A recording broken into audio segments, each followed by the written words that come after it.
I found a list of baby names on our family iPad and realized the pregnancy my husband was excited about wasn't mine. My name is Emily, I'm 32, and for the last 2 years my entire life has revolved around trying to get pregnant. My husband Ryan and I have been through everything: fertility treatments, endless doctor visits, 3 failed rounds of IVF. Every month felt like a funeral, and every time I broke down, Ryan would hold me and say, "We're in this together. We'll get there, Em. Don't give up." Last week I was curled up on the couch scrolling through our shared iPad, just looking for a banana bread recipe I'd saved ages ago. Totally normal, totally boring, until a note popped up under the search results. The title, Our Baby. At first I thought maybe Ryan had been trying to surprise me, like some sweet motivational thing. But when I opened it, my stomach dropped. It wasn't just random names, it was a carefully organized list. Boy names: Ethan, Caleb, Jackson. Girl names: Avery, Sophia, Harper. Next to some were little notes. Mom likes this one. Ask doctor about meaning. Jess loves Harper. Jess, my best friend, my ride or die since college. And under the names, appointment dates. 8 weeks, blood work. 12 weeks, ultrasound. March 14th, next checkup. I froze. None of those dates matched my treatments. None of them had anything to do with me. I stared at the screen, my hands shaking so hard I almost dropped the iPad. The truth slammed into me like a truck. My husband wasn't planning our baby, he was planning theirs. I must have read that note 100 times, my eyes darting back and forth between the baby names and the appointment dates. My brain kept screaming, "No, no, no, this can't be right." I tried to convince myself maybe Jess was helping Ryan brainstorm for me, like maybe she was giving him moral support because of all my fertility struggles. Maybe he'd just jotted her name down because she'd given suggestions. That had to be it, right? Except it didn't add up. Why would he write Jess loves Harper? Why would he write Mom likes this one unless his mother already knew? And the dates, God, the dates. They lined up too perfectly with an actual pregnancy timeline. Not mine, hers. I closed the iPad and set it down like it was a bomb about to go off. My chest was tight, my hands clammy. I sat there in my own living room, staring at our wedding photos on the wall, wondering if I was losing my mind. Ryan had been so supportive during IVF. He held my hand when I cried over negative tests. He swore he'd never give up on us. Was all of that just theater? I grabbed my phone and almost texted Jess right then. Something like, "Hey, are you pregnant?" But my fingers froze above the screen. If she was, and if it was Ryan's, how could I even prepare myself for her answer? So I didn't send it. Instead, I put the phone down and whispered out loud like I needed to hear it to believe it. No, there has to be another explanation. There has to be. But deep down, I already knew. Once the thought lodged in my head, I couldn't unsee it. Every little moment from the past few months replayed in a new, uglier light. Jess had been sick a lot lately. Stomach bugs, food poisoning, random migraines that made her cancel brunch last minute. I remember dropping off soup for her one weekend and noticing she didn't even open the door all the way, just peeked her head out and grabbed the bag like she didn't want me to see inside her apartment. At the time, I brushed it off. Now? I couldn't stop wondering if she was hiding a baby bump. And Ryan, God, the signs were there too. He'd been weirdly protective of his phone. He started putting it face down on the counter, something he never used to do. He suddenly cared about hitting the gym again after years of not bothering. And every time I brought up scheduling our next IVF round, he'd say, "Let's just take a breather, Em. Don't stress yourself out." Like he wasn't in a hurry anymore. The part that really gutted me? He'd been happy. I thought it was because we were healing after so many disappointments. But looking back, the smile in his eyes, the spring in his step, none of it had anything to do with me. Still, I needed proof. Real proof. Something undeniable. My therapist once told me, "When you think you're being gaslit, document everything." So that night, while Ryan was in the shower, I synced the iPad calendar to my phone. Every doctor's appointment in that note? I marked them.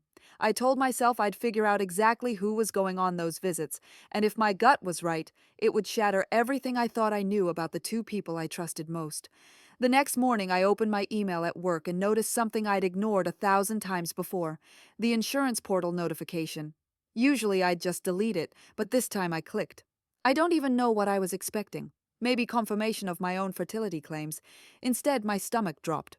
There were charges for OB/GYN visits that weren't mine, different provider, different clinic, but the bills were tied to our insurance and the patient name was redacted for privacy. Ryan was the policyholder. If it wasn't me, then who was it?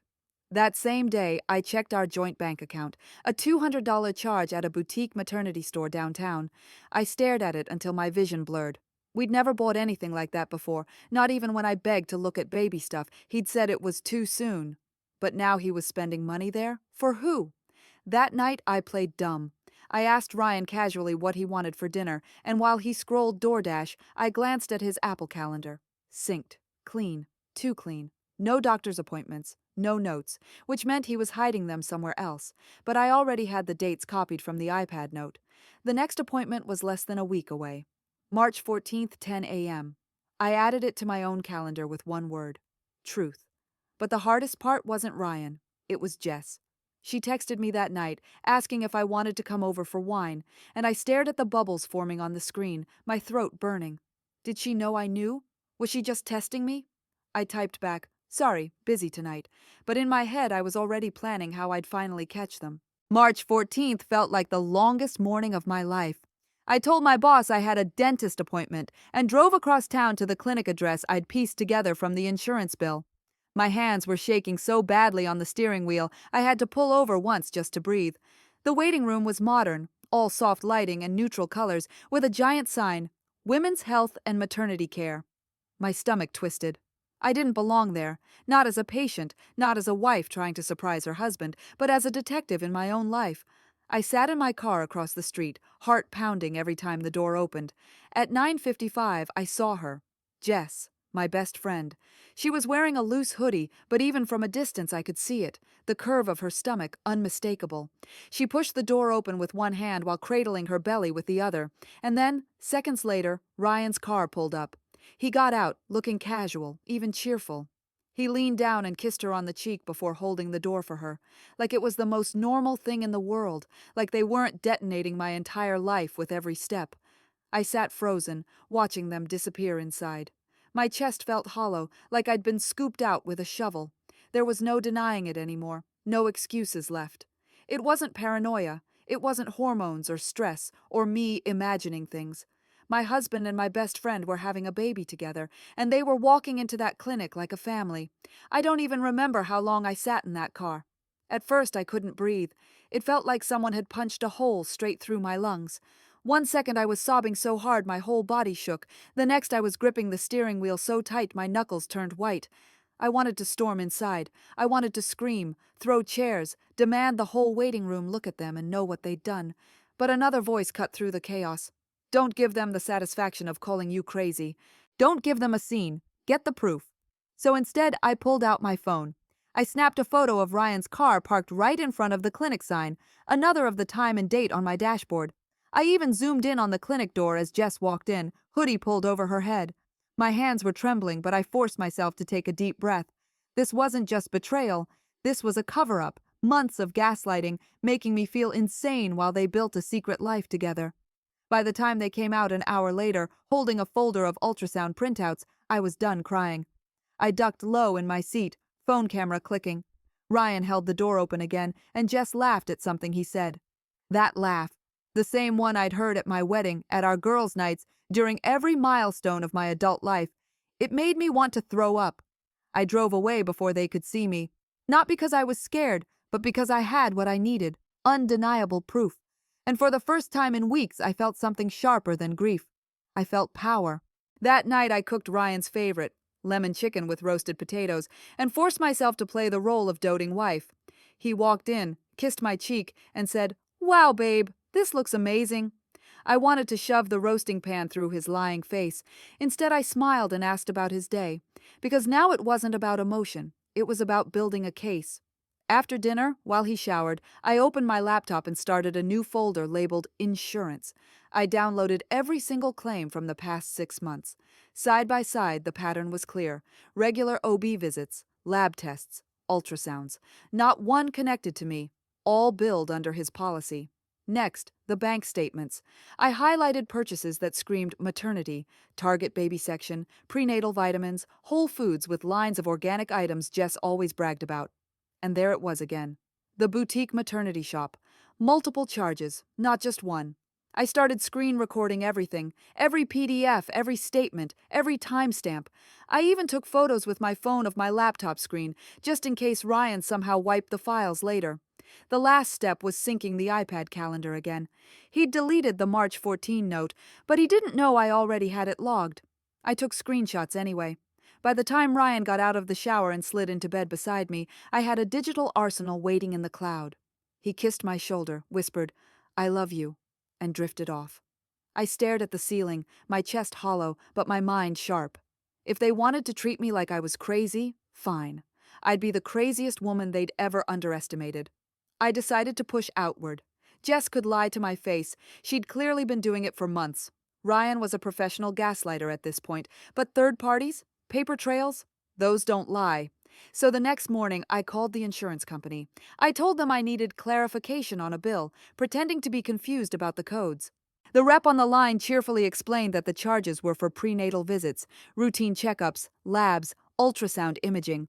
My pulse hammered in my ears. Then she slipped and said, "Looks like the patient is progressing normally. Second trimester." Second trimester. Which meant Jess was at least 4 months along. Which meant Ryan had been looking me in the eye during Christmas, telling me next year will be our year, while his best friend's belly was already starting to swell. Later that week, I swung by CVS on the way home, claiming I needed toothpaste. But what I really needed was the receipt history from our joint rewards account, and there it was. Prenatal vitamins, purchased every month like clockwork. Not for me. That night, Jess texted in the group chat about a new Netflix series. I stared at her bubble glowing on my screen, my fingers itching to type something venomous. Instead, I wrote back, "Looks good. Maybe we should binge it this weekend." Because now, the point wasn't just to know. The point was to let them think I knew nothing, while I built the perfect trap. By Friday, I couldn't take it anymore. I needed to look Jess in the eye. She'd been my best friend since college, the person who held my hair back after too many margaritas, the one who helped pick out my wedding dress, and now she was carrying my husband's child. So I texted her, "Girls' night. Just us. Like old times." She sent back a heart emoji and, "Wine's on me." When I got to her apartment, I noticed the details first. The pile of prenatal magazines half hidden under Vogue, the faint scent of ginger tea, classic for nausea, the way she adjusted the throw pillow on her lap like it was camouflage. We clinked glasses and she smiled too hard, like her face might crack if she relaxed. I asked about work, her sister, the usual filler. Then I leaned back and said casually, "So, anything new with you? You've been glowing lately." She froze just for a second. It was so quick most people wouldn't catch it, but I'd known her for 15 years. I saw the panic flicker in her eyes before she forced a laugh. "Please, I'm just finally getting sleep." I sipped my wine, nodded, and let her think she'd fooled me. Meanwhile, my phone was recording in my purse, catching every hesitation, every shift in her tone. By the end of the night, she hugged me at the door, belly brushing against me in a way she probably thought I wouldn't notice. My stomach twisted, but my mind stayed clear. She could lie with her mouth all she wanted. Her body was already telling the truth. Ryan thought he was slick. Saturday morning, he kissed me goodbye and said he was headed to the gym, tossing a duffel in the back seat like it was proof. Normally, I wouldn't have blinked, but I already knew his Apple Calendar had a wellness event mysteriously slotted for the same time. So I waited 5 minutes, grabbed my keys, and followed. Sure enough, he didn't take the highway toward the fitness center. He drove across town, straight to the same maternity clinic I'd staked out weeks earlier.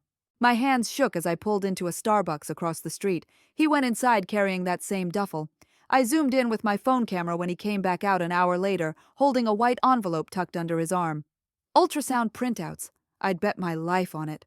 When he walked through the door that afternoon, sweaty towel draped around his shoulders, he grinned and said, "Killed my workout today." I stared at him for a beat too long, then smiled. "Good for you." Because I wasn't ready to explode. Not yet. I wanted him to dig his own grave, one lie at a time. That night I added the Starbucks time-stamped receipt to my folder, alongside the photo of him walking out of the clinic. The evidence was turning into a mountain, each piece stacking higher until I could barely keep it contained, and I knew exactly how I was going to use it. Not with screaming, not with tears, but with precision. The way you drop a bomb in the middle of a dinner party and watch the fallout burn. I knew one thing for sure. If I confronted them privately, they'd spin it, twist it, gaslight me until I doubted what I had seen with my own eyes. That was their power, making me question reality. So I decided the confrontation had to be public, undeniable, a stage they couldn't control. The perfect opportunity came in the form of Ryan's parents' monthly family dinner. His mom texted in the group chat, "Sunday roast at our place, everyone invited." Normally it was routine, siblings, spouses, a couple of neighbors. But this time Jess replied almost immediately, "Wouldn't miss it." That's when it clicked. If I played it right, I could have Ryan, Jess, and his entire family in one room. Witnesses. People who'd remember every word. No way for them to rewrite history. So I started preparing. I organized my proof folder into a neat slideshow on the iPad. Screenshots, receipts, insurance claims, time-stamped photos. Not a messy dump, but clean, undeniable evidence. I wanted it to look clinical, almost like a prosecutor presenting a case. All weekend I played the part of the affectionate wife. I made breakfast, folded laundry, even kissed him when he leaned in. He had no idea I was sharpening the knife. By Sunday evening, as we pulled into his parents' driveway, my stomach twisted with nerves. But beneath that, there was something else. Anticipation. I wasn't just walking into a dinner, I was walking into an execution. The smell of pot roast hit me the second we walked in. Ryan's mom was bustling in the kitchen, his dad uncorking wine. His sister waved from the couch, and there, like she belonged, sat Jess, in a flowy cardigan, ankles crossed, hand casually resting on her stomach like she wasn't screaming her secret to the world. I forced a smile and hugged everyone hello, my iPad tucked neatly in my tote bag. My heart thudded so loud I swore someone could hear it, but on the outside I was calm. Practiced. We sat around the table, passing dishes, talking about the weather, football, work gossip. Ryan cracked a dumb joke. His dad laughed too hard. Jess chimed in with a story about her office. It was almost normal, if you ignored the fact that my husband and my best friend were living a double life right in front of me. Every time Ryan reached for my hand under the table, I let him. Every time Jess glanced at me, probably checking if I noticed her subtle belly swell, I smiled back like a woman without a clue. Dessert came out. Apple pie with vanilla ice cream. That was my cue. My chest tightened, but I pushed the plate away. "Actually, I've got something to share," I said, my voice clear, steady. The room quieted, all eyes on me. Ryan's hand froze halfway to his fork. Jess's smile twitched. I reached into my tote and placed the iPad on the table like it was just another serving dish. One tap, and the first slide filled the screen. Insurance claim, OB/GYN visit. Date circled in red. "This isn't mine," I said, and the air shifted instantly. For a moment, nobody breathed. The only sound was the hum of the ceiling fan and the faint clink of Ryan's fork slipping against his plate. I swiped to the next slide. A CVS receipt, prenatal vitamins, purchased with our shared account, circled, dated. Not mine either. Ryan's mom squinted at the screen. "Wait, what is this?" Jess shifted in her chair, her knuckles white around her water glass. "Emily," she started, but I cut her off with another swipe. Photo of Ryan, time-stamped, walking out of the maternity clinic with an envelope under his arm. Definitely not mine. The silence turned heavy, like the air itself had weight. Ryan's face went sheet white. "This isn't... You're twisting," he stammered. I leaned forward, my voice even, surgical. "Funny, because the insurance rep told me it was routine prenatal care, second trimester." I turned my head slowly, locking eyes with Jess. "And if my math is right, that means the due date lands squarely in summer." Jess's lip trembled. She opened her mouth, closed it again. Ryan's sister whispered, "Oh my God." His dad pushed back from the table, face red, muttering, "Jesus, Ryan." I clicked one final slide, a list from the Notes app titled Baby Names. Ethan, Ava, Noah, shared on our family iPad. I folded my hands on the table. "So tell me, Ryan, tell your family, who exactly is pregnant?" Every eye swung toward Jess, and her silence told the truth. Jess cracked first. Her glass slipped from her hand and shattered on the hardwood, water spreading across the floor. She didn't even try to clean it up. Tears welled instantly, spilling down her cheeks as she covered her face with both hands. "I'm sorry," she choked out, her voice breaking. "I didn't mean for it to happen." Ryan shot up from his chair, panic blazing in his eyes. "Don't say anything, Jess. Sit down." But it was too late. Everyone was staring. His mom whispered, horrified, "Jess!" "Oh no!" I leaned back, my tone ice cold. "She doesn't need to say anything. Her silence already did."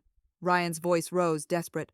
Emily, you don't understand. You've been so focused on your career, on treatments, on everything else. I was lonely. Jess was there. It just happened. His dad slammed a hand on the table. It just happened? She's pregnant with your child, Ryan. That doesn't just happen. Jess sobbed harder.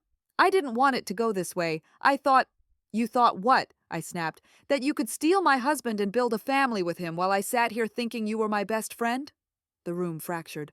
Ryan's sister whispering, "Unbelievable." His mom shaking her head, Jess trembling like a cornered animal.